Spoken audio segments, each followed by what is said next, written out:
So the next prominent thinker is M.N. Srinivas. Now, what has been M.N. Srinivas' contribution to Indian society, the study of Indian society? Now, he has talked about some concepts. He gave some new concepts. He gave the concept of sensitization. He gave the concept of dominant caste. He also gave some new concepts, vertical and horizontal solidarity. We'll be covering that as well. Now, another thing, the way Srinivas is approaching caste system. Now, he's saying that the pan-India view of caste system, the monolithic view of caste system is not correct.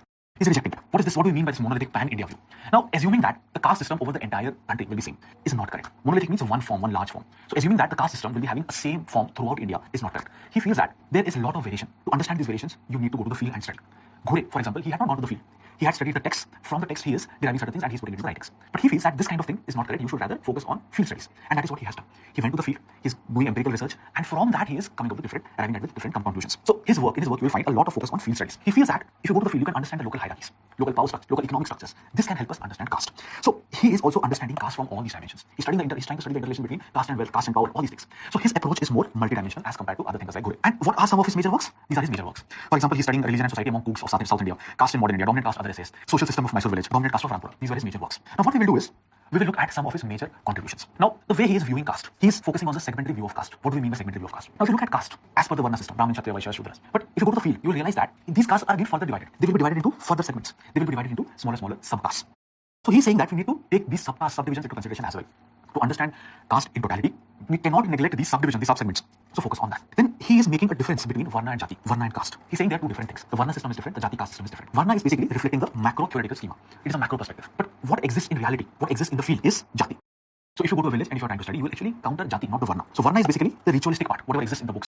The ritualistic dimension is Varna. And if you're only focusing on Varna, you are losing out on details, two details specifically. Now, if you're focusing only on Varna, you're missing out the political and economic factors. If you go to the villages, if you study caste over there, you will understand the power dynamics, you will understand the economic dynamics. But all these things might not be there in the Varna schema. Also, the Varna schema talks about the fourfold classification. Now, this Varna schema, it is on the basis of ritual factors. That means it is very rigid, it is very hierarchical. But if you go to the grassroots level, if you go to the field, you will realize that people are also able to change their caste. It is closed, but some amount of flexibility is there. It is open to some extent. These political and economic factors, they help you change the different dimensions of caste system. So only focus on Varna means that you're assuming that caste system is extremely rigid, caste system is extremely hierarchical, it's completely closed. You are not taking those dimensions. You are negating the fact that caste is also dynamic. So according to Srinivas, caste is dynamic. You can understand these features, this dynamic nature of caste if you are going for the field studies. That is the reason he is going for a multidimensional approach, he is going for field studies. Now, what are some of the fundamental features of caste system as per Srinivas?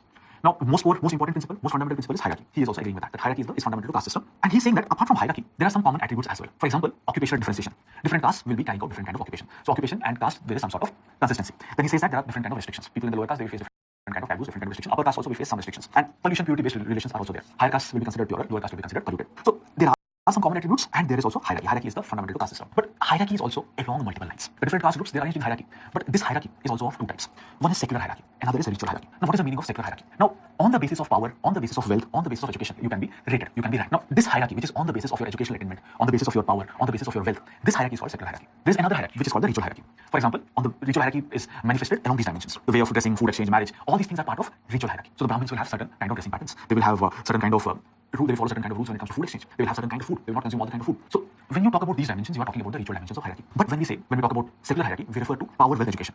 On these lines also there can be hierarchy. So he's saying at the village level, in reality, you will have both these dimensions. There is a secular hierarchy, there is a ritual hierarchy. So according to Srinivas, there are two hierarchies. One is the secular hierarchy, another is the ritual hierarchy.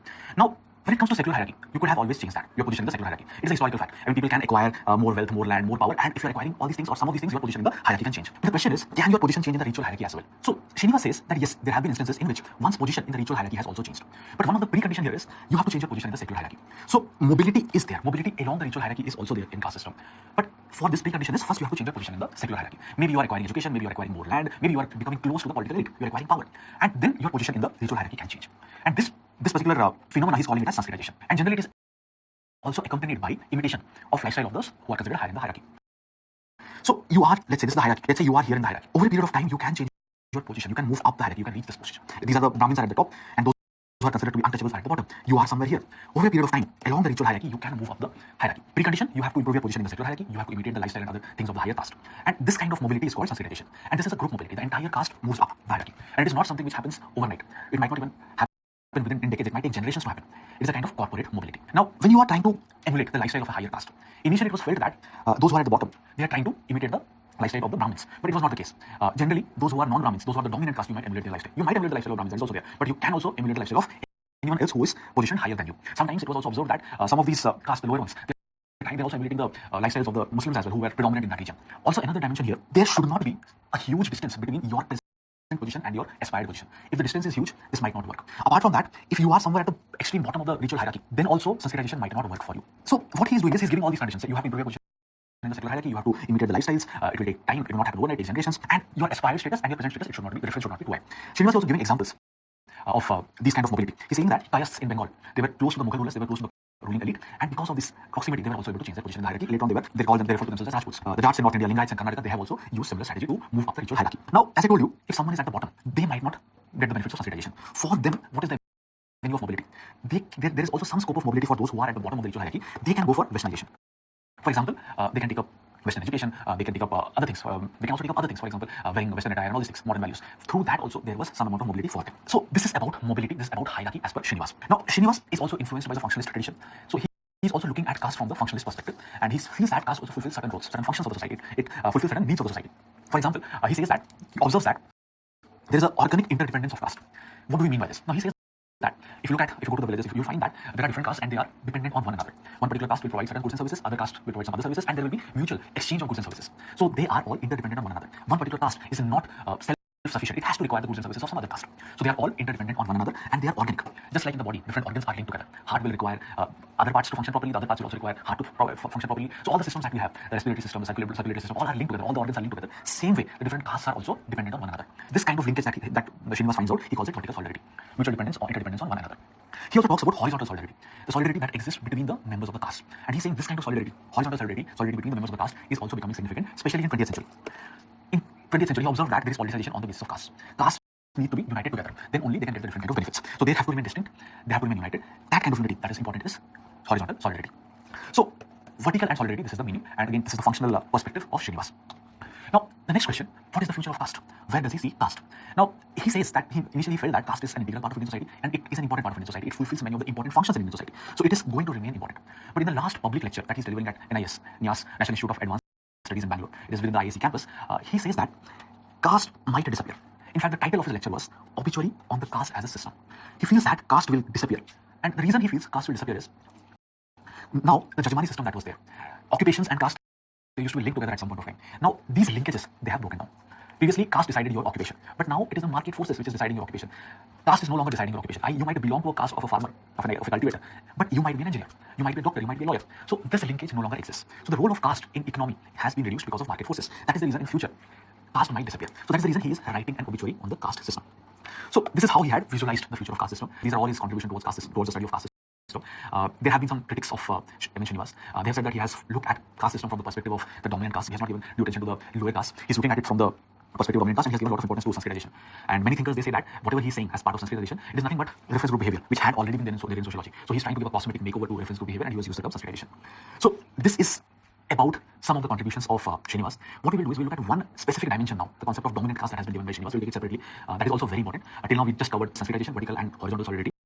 We will look at dominant caste now. Now, dominant caste is another very important concept by Srinivas, and his idea of dominant caste, his findings about dominant caste, was a result of certain studies, and these studies you can find in his work, Social System of Mysore Village, and the dominant caste of Rampura. Now, what do we understand by dominant caste? Now, dominant caste, it refers to certain castes which are not at the top of the hierarchy, ritual hierarchy, but they are dominant in that particular area. For example, he studies Rampura. In Rampura, if you look at the ritual hierarchy, Brahmins will be at the top. So Brahmin's significance when it comes to all these religious ritual events, it will be there. But for the rest of the year, they might not be playing a very significant role. He observes that it is the Okaligas, and they are also called as Vokaligas. Now, in Rampura, he feels that these Okalingas, they are the dominant caste. They are the ones who are more powerful. They are the ones who have greater authority in this region, even though they are not the topmost in the ritual hierarchy. So ritual hierarchy says something, but who actually is powerful is something else. So who is actually powerful in that area, that is the dominant caste. So in Rampura, he feels Okalinga are the dominant caste. So he finds out what are some features of dominant caste. So it is that caste which is wielding economic and political power. For example, they will have a say in the decision making in that region, or they will be holding large amount of land. So they are having economic and political power. And generally, he also observed that they will have a fairly high position in the hierarchy. They are not, generally the dominant caste will not be someone who is completely at the bottom. Generally high, but they are not the Brahmins. In some cases, Brahmins can also become dominant caste if they are having, let's say, large land holdings. But not necessarily it will be Brahmin. It can be anyone else as well. But most likely, they will not be from the most bottom portion of the society. They were also acting as the reference groups for the people in that region. Other castes will try to emulate them. See, when people are also going for Sanskritization, I told you, they might not emulate the Brahmins. They might emulate the dominant caste. So this is also what is observed. They might act as the reference group. People will try to emulate their lifestyles, their dressing patterns, and all these things will be emulated. So dominant caste refers to these castes who wield social, political, economic power. They are comparatively high in the hierarchy, and they act as reference groups for other castes. Now, how can a particular caste become dominant caste? Now, if he studies this and he realizes that there are some 4-5 factors. If all these factors are there with you, or even if you are good along any one of these lines, you can become a dominant caste. For example, land can be a very important factor. If you have large land holdings, if that particular caste has large land holdings, they can become dominant caste. Numerical strength can also play an important role. If you are numerically stronger, then also you can become dominant caste. Apart from that, he also observes that if you are higher in the hierarchy, you have more chances of becoming dominant caste. Those who are lower in the hierarchy, they have less chances of becoming dominant caste. Education, if the education status of that community is good, again your position in the hierarchy can improve. So land, numerical strength, position in the hierarchy, education, this play a very important role in deciding whether you can be a dominant caste. Now, what is the significance of dominant? Now, at the village level, he observed that dominant caste, they are playing multiple roles, and one of the major roles they are playing is they are resolving disputes. Disputes among them, also disputes among other castes. If there is a dispute among some other castes, they also approach members of the dominant caste to solve their problems. So dispute resolution was one of the major functions of dominant caste. So if you are studying dominant caste, you realize all these angles. You understand what kind of power relations exist within the village, what kind of social relations exist within the village. So it helps you understand other dimensions of the social reality. So it is basically a multidimensional aspect. It helps us understand the different aspects of village society. Also, dominant caste is a relative concept. A particular caste will be dominant in a particular region, a particular geography, but the same caste might not be dominant in another geography. So in that region it is dominant, does not necessarily mean it will be dominant everywhere. So it is a relative concept. In one area, maybe they have acquired land, that is the reason they have become dominant, or they have become close to the power structures, that is the reason they have become dominant. So this is the significance of dominant caste. This is also the significance of studying dominant caste. Now, this theory also has its own criticism. Many thinkers have also criticized it, that many of the things that he's talking about might not be correct. For example, D. Majumdar says that there are many places in which, many regions, many localities in which scheduled castes will be in, they will be the most populous community. So they will be in majority when it comes to the numbers, but they are not the dominant caste over there. They do not have, the numbers are more, but they do not have power. They do not control the political structures, economic structures over there. There also it is the upper caste will control, those upper caste is in minority. So his idea that numerical strength is a factor by which one can become dominant caste might not be correct. Similarly, T.K. Owen, he is also raising similar kind of objections, and T.K. Owen is saying that many times these numerically stronger communities, they have been subjugated by others. So, and it has also happened that there are also instances that those communities which are numerically weaker, smaller, minority, they hold more amount of land. So he also disagrees that numerical strength is that big a factor. Communities which are in majority, as far as population is concerned, have been subjugated. Communities which are small in number have faced different kind of challenges. Dumont and Poco, they feel that this concept that Srinivas is talking about, he has taken it from African society, the idea of numerical strength and all, but he feels that undue attention has been given to population might not be correct. So same objections have been raised. Apart from that, S.C. Dubey feels it is not dominant caste, but it is dominant individuals. That is the main thing you should have considered. Some individuals might be dominant in a locality, the entire caste might not be dominant. The focus should have been on individual rather than caste. So this is about dominant caste. So who is a dominant caste? How they are becoming dominant? Why do we need to study dominant caste? And finally, what are some of the criticisms of dominant caste? This is about M.N. Srinivas, one of the most important thinkers. Always keep this in mind that he had focused a lot on field studies. That was a positive departure from the kind of studies that we used to have in the past. So next important perspective has been provided by Louis Dumont. Louis Dumont is also specifically mentioned in the syllabus. Now, what has been Louis Dumont's specific contribution to study of Indian society, study of caste system in Indian society? Now, Louis Dumont, he's trying to synthesize multiple perspectives. He's trying to synthesize the perspective given by Gore, the macro perspective, the larger picture, the wider schema. And he's also taking into consideration some empirical studies. Micro perspective is also part of it. He is influenced by Levi Strauss. Levi Strauss provides a structuralist approach. So he's influenced by Levi Strauss. So he's also looking at caste from the structuralist perspective. So basically, he's trying to understand the social reality in terms of the social structure. We already know what is a structuralist approach. Apart from that, he is also influenced by Bogle. We'll see that. Bogle talked about caste system. He looked at the cultural dimensions of caste system. Louis Dumont is also taking those perspectives when he is analyzing Indian society, Indian caste system. The major work of Louis Dumont has been Homo hierarchicus, caste system and its implication. Many times in exam, they have directly asked, what do you mean by Homo hierarchicus? So sometimes they might give you direct words as well. So his contribution is Homo hierarchicus, and in a while, we will understand what exactly is Homo hierarchicus. The meaning of hierarchicus is man, the hierarchy builder. Now, Louis Dumont's approach has also been the Indological approach. Gore, he approached Indian society through this approach. Louis Dumont is also approaching Indian society through Indological approach. Now, why are we calling his approach as the Indological approach? Now, Louis Dumont says that there is a fundamental incompatibility between the ideology of the West and the ideology of traditional Indian society. The Western modern society, the ideology is different. Modern society's ideology and traditional Indian society's ideology, they are completely different. They are opposite to one another. So there is incompatibility. Now, why does he say that there is incompatibility? Now, if you look at Indian society, he feels, is dominated by the concepts of hierarchy, tradition, holism. Hierarchy is a fundamental part of Indian society. For example, if you look at our time periods, if you look at our qualities, everything is arranged in terms of hierarchy. Hindu society, for example, the time periods, Satya Yuga, Kali Yuga, etc., they're all arranged in the form of hierarchy. The different life goals that we have, Dharma, Artha, Kama, Moksha, all they are also arranged in some sort of hierarchy. The worldview of Indians, the worldview of specifically the Hindus, is hierarchical in nature. So hierarchy is considered to be a virtue. It is not considered something bad in case of India. Tradition, hierarchy, they're not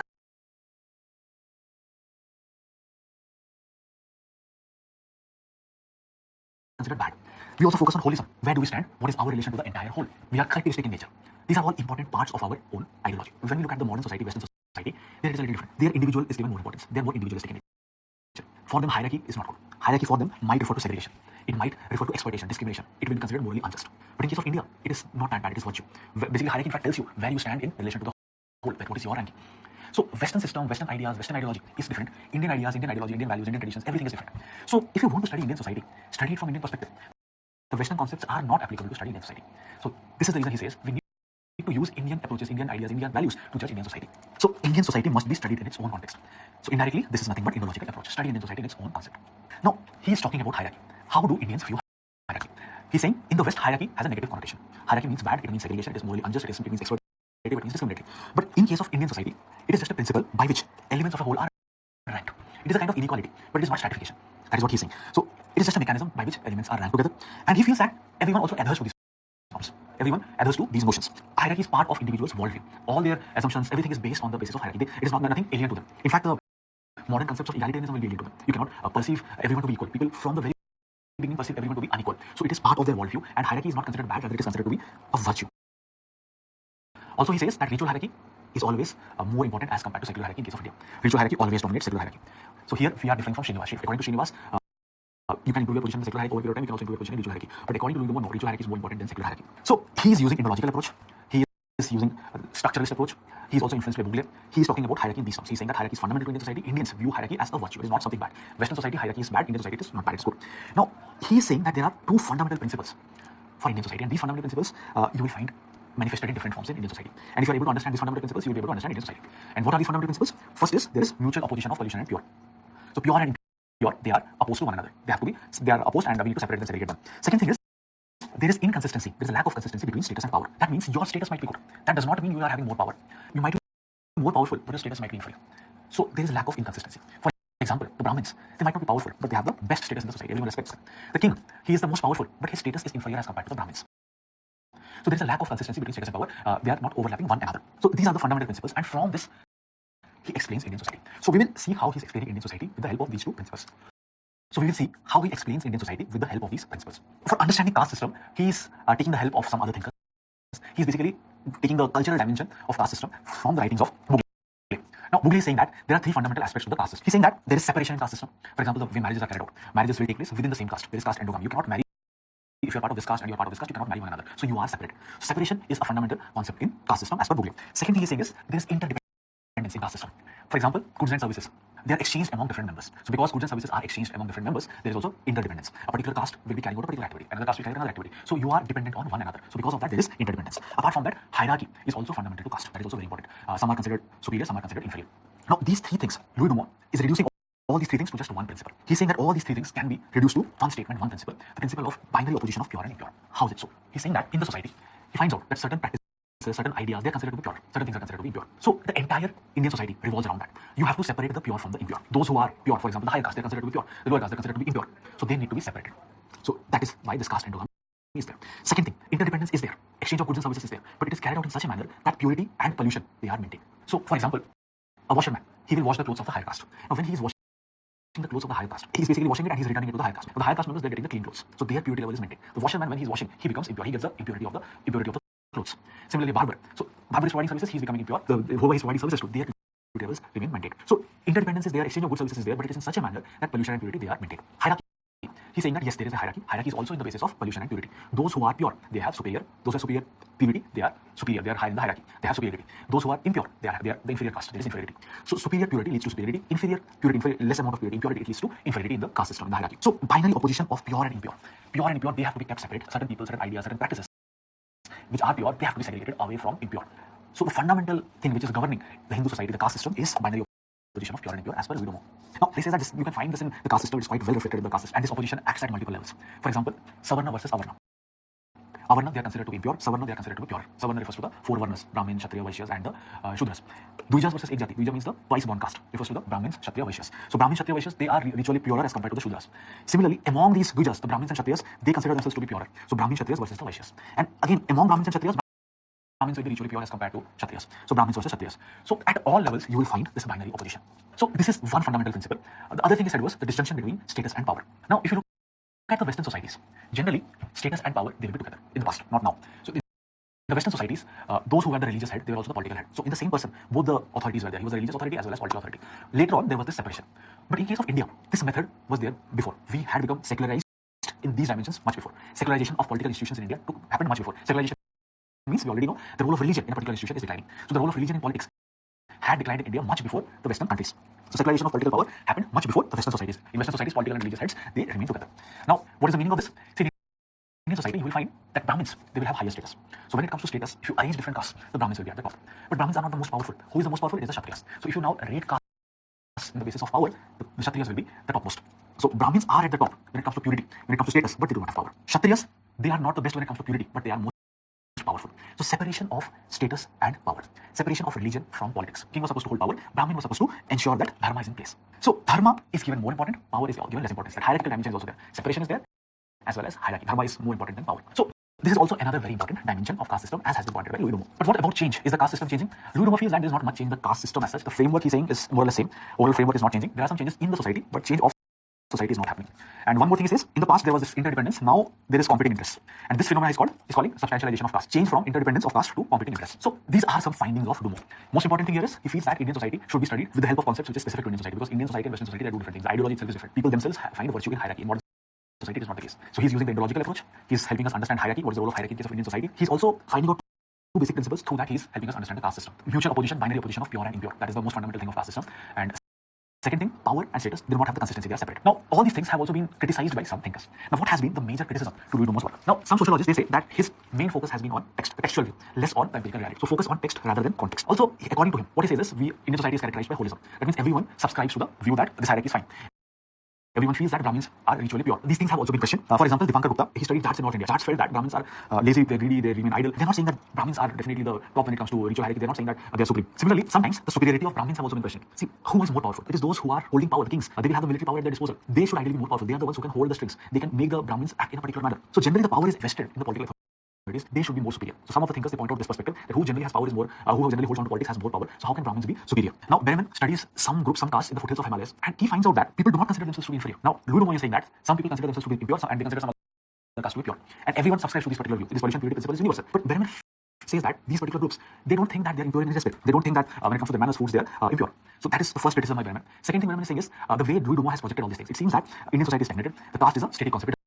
Does not change. It will always be the same because he's focusing more on the ritual hierarchy. But it is not the case. There have been instances in which things have changed. And M. Srinivas also pointed out that caste has a dynamic connotation as well. Also, political economic factors have not been taken into consideration. Only the ritual dimensions have been considered. Yogendra Singh feels that Louis Dumont was focusing more on the integration aspects. Why the different castes are interdependent on one another and why they should be integrated. He has forgotten the other reality that some people are actually being exploited here. Yogendra Singh says that Louis Dumont has put extra focus on religion, and caste is nothing, not a fixed entity. It is also subject to change. Some thinkers, they point out that the perspective given by Louis Dumont is overtly simplified. For example, he's saying that all these castes are arranged in the form of hierarchy on the basis of pollution purity principle. So certain castes are considered pure, their practices are considered to be pure. For example, vegetarianism is considered to be a pure practice, while consuming non-vegetarian food is considered to be an impure polluting practice. Those who are at the bottom will consume non-vegetarian food, will consume liquor. But thinkers, they're observing that Brahmins, they are consuming vegetarian food, yes, they're pure. Kshatriyas are consuming non-vegetarian food, they are less pure. But then Vaishyas, among Vaishyas also vegetarianism was quite predominant. So how can Kshatriyas be purer as compared to Vaishyas, since Vaishyas are below the Kshatriyas in the hierarchy? So oversimplification model of Louis Dumont, it has some fallacies. Also, the models that he has suggested, it is becoming irrelevant. It is completely on the basis of ritual hierarchy. Ritual hierarchy significance is decreasing. Now, secular factors are becoming more important. Achievements in the areas of education, these things are more important now. Apart from that, it does not explain the contemporary dynamics. You are just focusing on the pollution purity principle, but now fusion of caste, all these things are taking place. Political mobilization is taking place on the basis of caste. Upper caste, lower caste, they're coming together forming the same political parties. Even if they are not forming political parties, they will form political alliances. So how can you explain all these things with your pollution purity principle? Apart from that, Dumont is giving unnecessary extra attention to ideology. But it's fine, even if it is, he's giving attention to ideology. But think about it, who was enforcing this ideology? You need to have a centralized machinery to enforce this ideology. But was there any centralized machinery to enforce this ideology? So that is again question. So since no one is there to enforce it, how can it continue for a very long time? And you are saying, you yourself are saying that it is on the basis of ideology. So these have been some of the major criticism to the work of Louis Dumont.